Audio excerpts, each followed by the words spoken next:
אין עולם הבא, יום שבת מנוחה, כל העם איתן גיבה יזכו לרוב שמחה. Shabbat Shalom. In his introduction to Sefer Dvarim, Ramban points out that we meet many mitzvot in this book, mitzvot that we already know.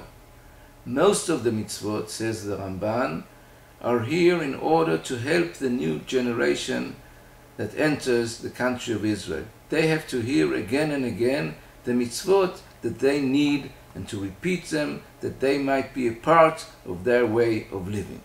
But then, asks the Ramban, why do we meet also in this book many places where Moshe rebukes the people and tells them again and again, why did you do this and this, about their disobedience in the desert? Why do they have to return to their bitter past? Isn't it enough that they will meet their way of living and use it when they enter the country, that is the mitzvot only? And the Ramban answers, one of his answers is, let's pay attention to what actually happened.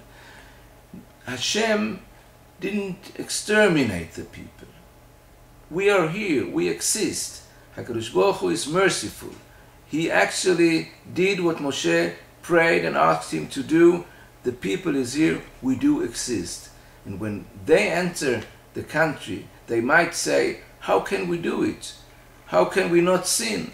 And we won't enter the country, we won't live there at all. And then Moshe sort of tells them, pay attention to the fact that HaKadosh Baruch Hu let you live, we exist.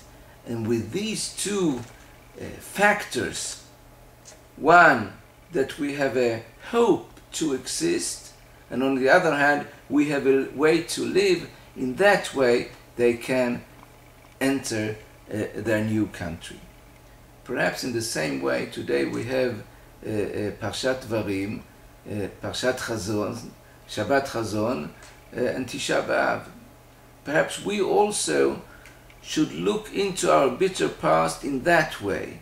That is not only to see the darkness of all what has happened, but also pay attention to the fact that we do exist. The existence of the Jewish people, the existence of ours, enable us to continue further on together with the way of the mitzvot. And that is perhaps what the Midrash wants to tell us in a few places, saying that HaKadosh Baruch Hu put his anger and his wrath not on the people, but on the stones of the building of the temple. But we exist. The temple doesn't exist, but we exist. And looking at that, we could have a positive way of facing our destiny. We do exist. That is our great hope. And with that hope in our hearts, we can also turn to the mitzvot and have a new way of living, the way of HaKadosh Baruch Hu, the way of the mitzvot. Shabbat Shalom. מחבלי משיח יוצא